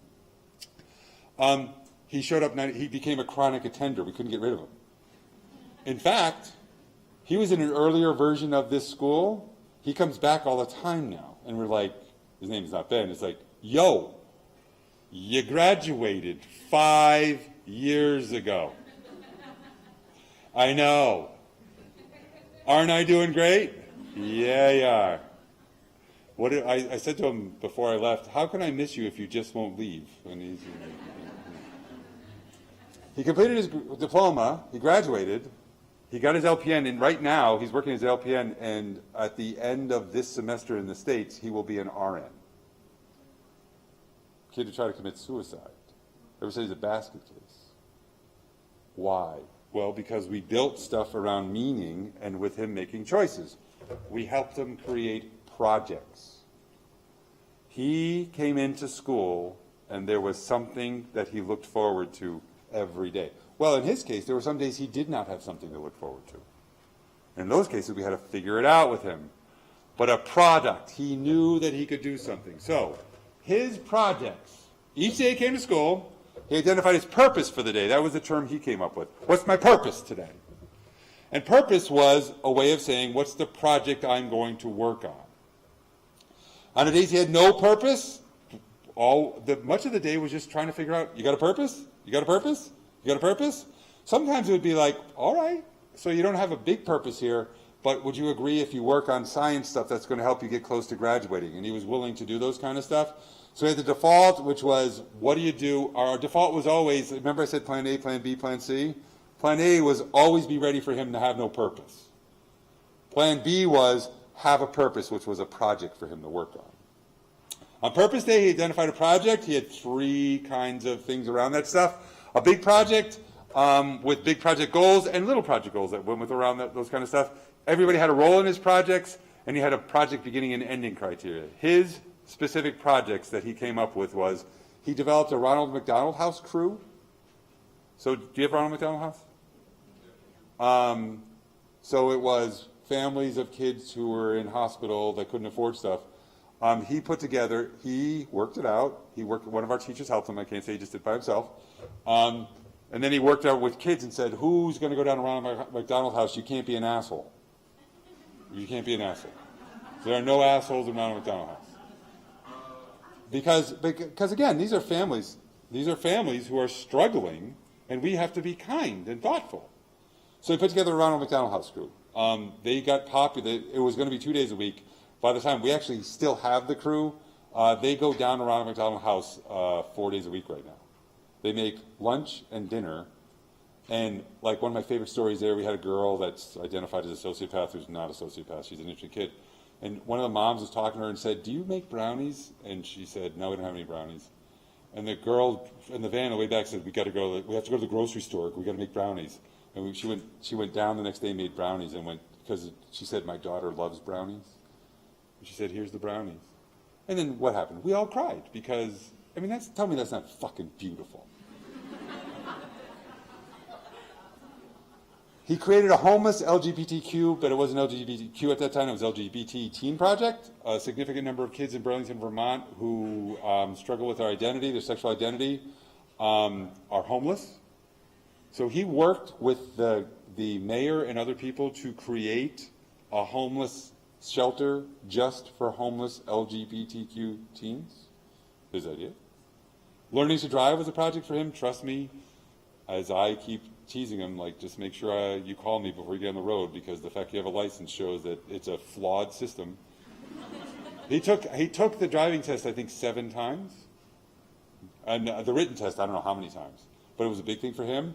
And then he also did an outright Vermont teen awareness thing. Those were his projects. He had a reason. By the way, every one of those we could fit within academic goals as well. Plus, did you see how they were helpful? Did you see how it helped them see that being a nurse is helping people and I can do these kind of stuff? It was interesting. They outright Vermont teen awareness stuff, he did a lot of stuff around that, around HIV awareness and safe sex, which is terrific. Terrific. So projects. So I'll leave you with some ideas about projects. These are real projects that we've done. People have built boats. We had somebody build a chariot. We built a trebuchet. By the way, no matter, like a 6-foot trebuchet can shoot something about 4,000 meters, just in case you were wondering. We found that out because it went over the roof of a building next to us and smashed into somebody's car. Live and learn. Motorcycle repair, wood stoves, bikes, building bikes, like I said, career awareness, meals for family, a chess tournament, we did that. A Viking funeral for school gerbils. That was a fun one. It ended up with a lot of fire and very many unhappy people, but it worked. They actually knit sweater. One of the projects was a bunch of adults, so we work with knit sweaters for other families. Yep. Were the gerbils dead? They are now. They were very dead. In fact, we had 2. One died and that one was frozen or put in a deep freeze. And then we waited for the second one, and just to make sure she was dead, we put her in the freezer too. We picked her out and she was like, no, I'm only teasing. Another project is fix a car that I vandalized. We had that one, or fix a house that I vandalized. That's a project. So again, a framework. A framework that's built around this goal, obstacle plan, or the goal, whatever I put up there, do review. Within that, big deals, little deals, hard, easy, ready, not ready, as conversational scripts. with an idea that we're going to systematically try things out and we're going to make sure we have criteria to determine if they're working or they're not working. And then based on that, we will continue to make and change and adjust. Meaning, for people who struggle with meaning, projects are a way to develop meaning and give somebody a reason. That's why I told you about Ben. But the idea here is, the idea here is helping people without making them helpless. Who ultimately is in the driver's seat with everything we've talked about? The individual. That's why we say it's person-driven. Because you're going to help us, and our job is to figure out, and sometimes, don't get me wrong, we've got to jump in the seat every once in a while, driver's seat, and put the brakes on. But for the most part, we are communicating it is your life. If you think about it, we talked about consequences that are natural and logical. Like I said, the bus leaves. But it's not about overcoming and identifying these negative behaviors to eliminate. It's about creating opportunities for me to engage in things that are purposeful and meaningful to me. And by doing that, I don't need to do these other things. And I can feel good about my life. Yes? Okay, so my 5 minutes is up. So, you're supposed to ask questions now. This is going to be funny. We have 15 minutes of us staring blankly at each other because you guys aren't going to ask any questions. Oh, thank you. A pity question. I'm just... Why do I get one of these when he doesn't? You should sing like Elvis with a mic like that. Yeah, no. I'm caught in a trap. So I'm a carer, and I was talking to someone during a networking session, and I know that when I was working that there's manuals for everything, and you sort of said that these people are going to go back to their workplaces and try and implement some of these actions. How are they going to do it? Or how do you recommend that they do it? Question and answer is over. Can we just start with can we ease into the difficult questions here? Can we just sort of ease into it and say, so Tim, what color is your shirt? Is that pink or red? I'm colorblind. So, it's a great question. Let's think about this in a number of different ways.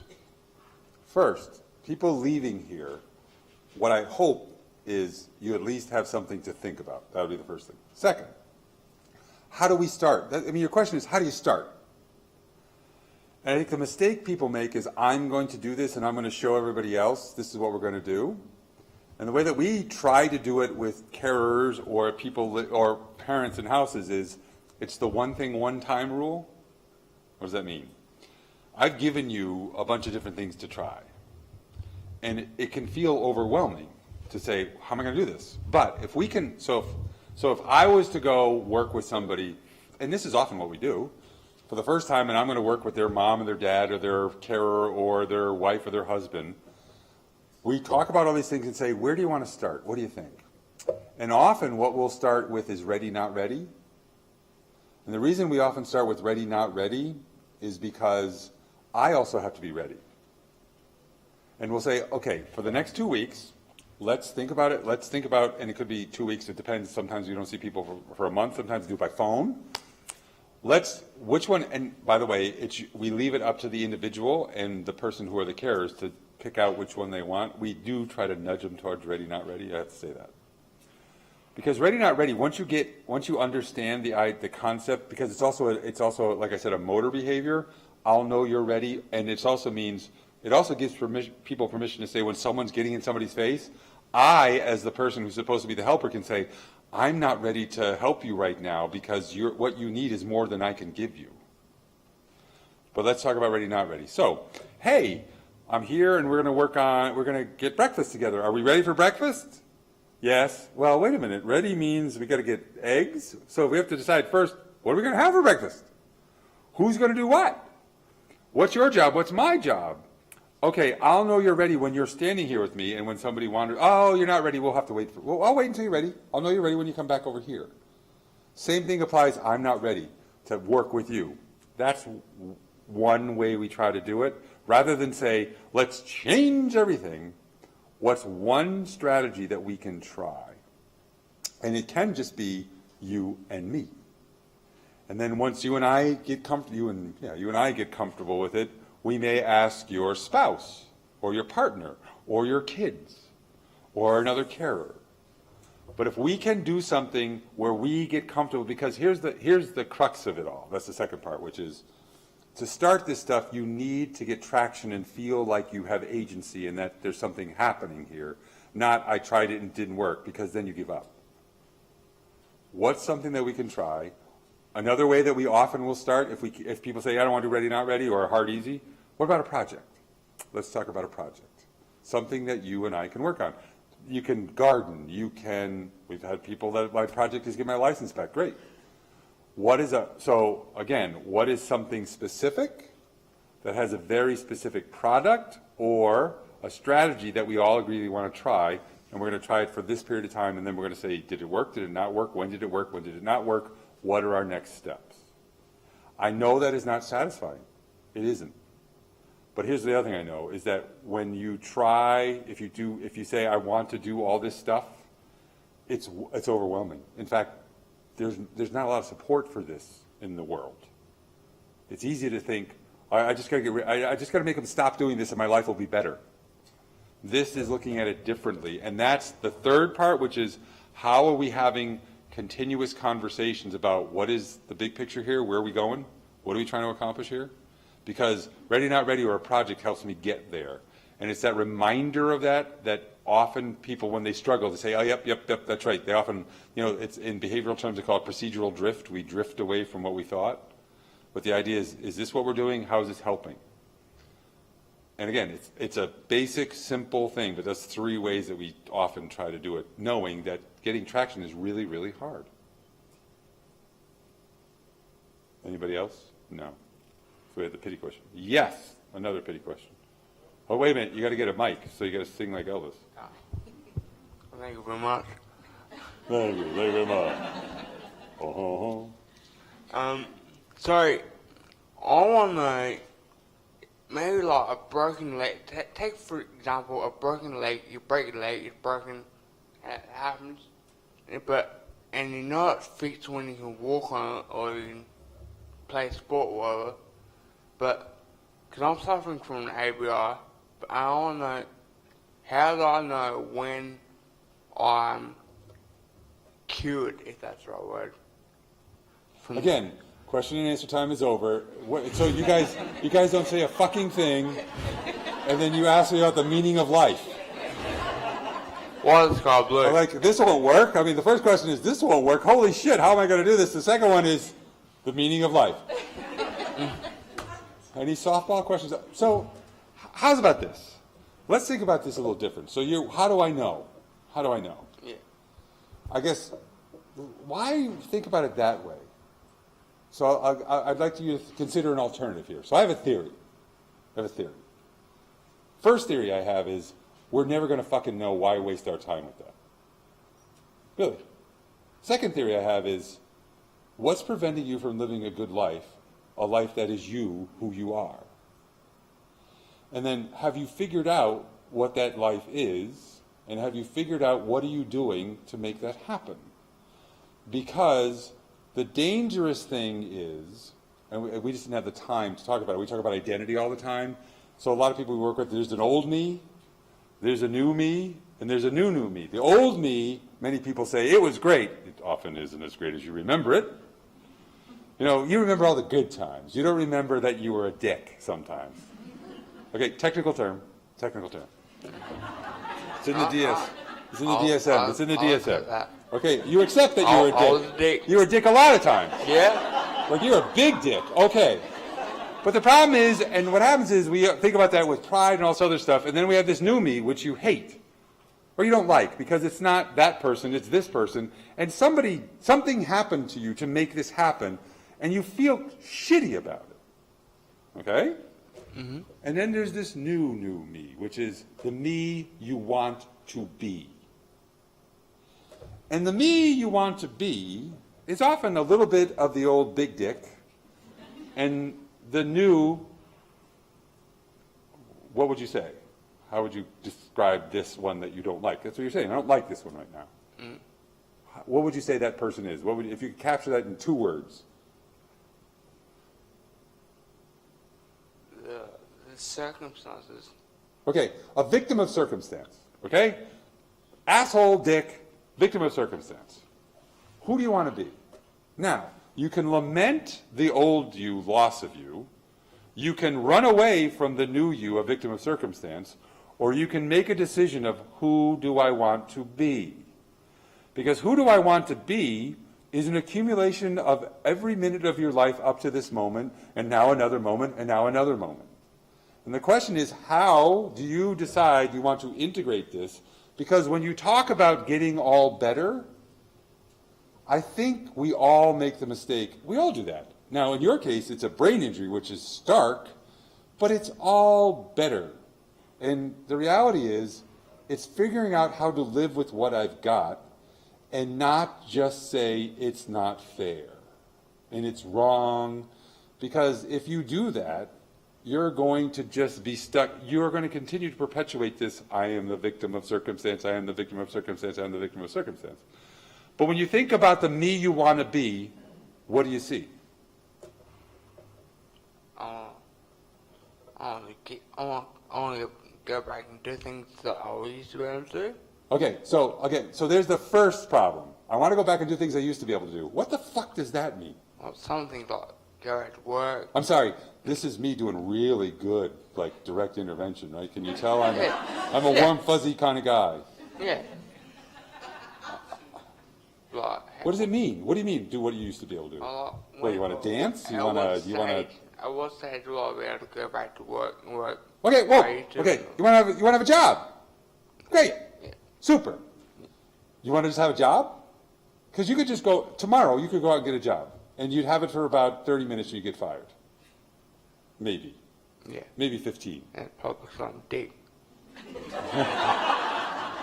Now you got it. If you're going to have a job, can you be a big dick? And it depends on the kind of job you want. But we can be a little creative here. Well, it worked for me before. It worked for you before? Okay. You claim it worked for you before. I have a theory. Oops, I have a theory. My theory is you think it worked before and you think it was great, but my theory is it probably didn't work as well. You might have worked okay and you had mates and you did all that other kind of stuff. But again, when you talk about a job, don't just say job, doing what? I was a carpenter. A carpenter. Yeah. So do you see yourself, the new me, as a carpenter? I want to go back to that. No. That wasn't my question. Is the new me a fucking carpenter or not? Well, not at the moment. It's not. No. Is the new me, the me I want to be, a carpenter? The new me or the new me? The new you. The one you want to be. I would like to get there and do that, yes. So the new me is a carpenter. Yeah. Great. So my question is, what are you doing to make that happen? You can tell me, well, I can't because of this, and they tell me about that stuff, but if the new me has clarity about the person I want to be, you don't have to worry about the old and I wish I don't have this. The question is, you see yourself as a carpenter. I think that is terrific. What are you going to do tomorrow to help you become a carpenter? Not what's someone going to do for you. What the fuck are you going to do tomorrow? I'm about to say a job as a volunteer carpenter. Great. So you got a plan to go do some volunteer work to make yourself a carpenter. Yeah. You must be so happy right now. Oh, I'm happy with that, yeah. Point is, and you can talk about boyfriends or girlfriends, and you can talk about whatever. The point is, if you get stuck in when am I going to get better, you're always looking for what's wrong. If you think about the me I want to be and the carpenter I am, then you can make it be. Now, is there a guarantee that you're going to be the greatest carpenter in the world? Maybe. You might be a frickin' awesome carpenter. But here's what I know. You're going to make mistakes. You're going to have failures. Yeah, It's not going to go but the question is, what have you learned from them and what are you adjusting to say, I learned from that, so I'm not going to make that mistake again. So, I learned that I don't get up early in the morning, but my boss expects me to be there at 7 a.m. And because I struggle getting out of bed in the morning, I can't go and at 8 o'clock and say, I'm here, and he's going to say, oh my God, it's so good to see you. He's going to say, where the fuck were you? Are you a fucking carpenter or not? Can I trust you or not? You're going to have to decide, I got fired from that job. What do I need to do so that I can get my ass out of bed so I can get to where I need to get? That's half over by 8 o'clock. That's right. It applies to, you said it. It ain't just you, it's everybody. Exactly. Yeah. And the problem is, if we get caught in the trap of you as the guy with the brain injury, we forget you. You're you. And the you want to be is a carpenter.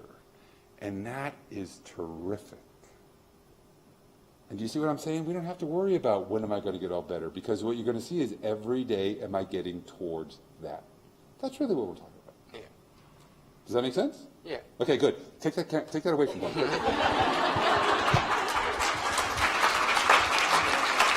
They're clapping for you. One more quick question, but I think it's important. They're clapping for you. Why do you think they're clapping for you?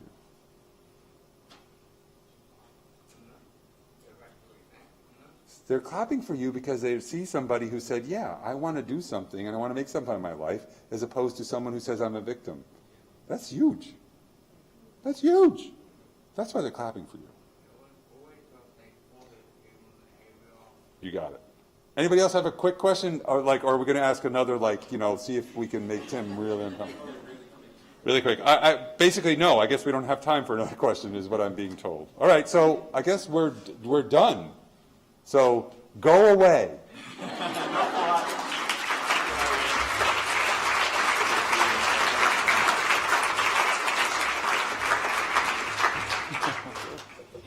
You're going to say something. I'm going to say a few words, yes. And we do have a gift. Yes, Andrew, I'm sorry. I think you did succeed in offending every different therapist discipline around. Oh, what a compliment. And I felt a little self-conscious because I am a psychologist and I've done a lot of aimless wandering today. So I certainly fit the bill there. But no, very, very entertaining presentation as expected from Tim, but really insightful. I think you said it at the start, don't let your kind of humour in all this take away from how serious this stuff is. And there's so much to be learned from someone like Tim.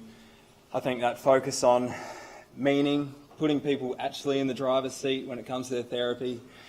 What else? Not being in our discipline-specific silos as therapists, promoting hope.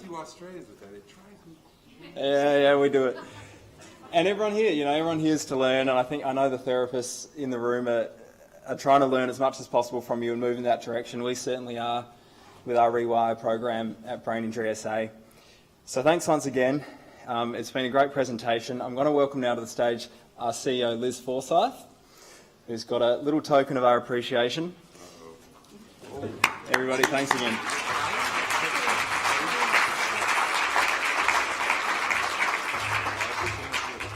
Actually, no. I can stand here because we can see eye to eye. This is true.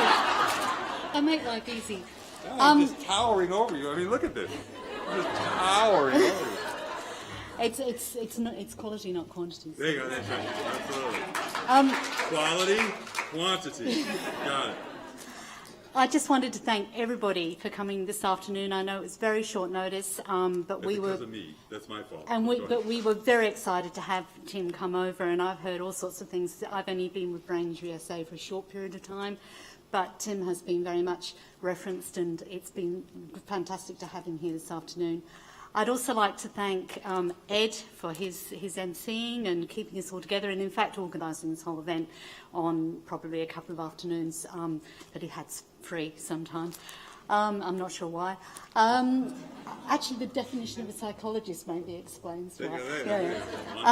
That's right. That's right. But he found meaning. He got us all here today. I'd also like to thank Lifetime Support Authority for sponsoring this afternoon. It's fantastic to collaborate with them and all the work that they're doing. And finally, I'd like to thank Tim for packing us into probably a very busy schedule and a visit to Australia, but it's wonderful to have you here in South Australia. Great to be here. We understand you like Tim Tams. These are actually a bit better. Oh, than these are Tim great. Tams. No, these are the best. They're better It's than Tim Hague's, Tams. right? Hague's, yes. A local. No, local I produce. love Hague's. No, this will, no, this is good. All right, go Thank you. away. Thank you. All right, Jack, And go. you can now go. Oh, I will give But we Ed, will- I will give Ed the slides, and you can have them. For $100.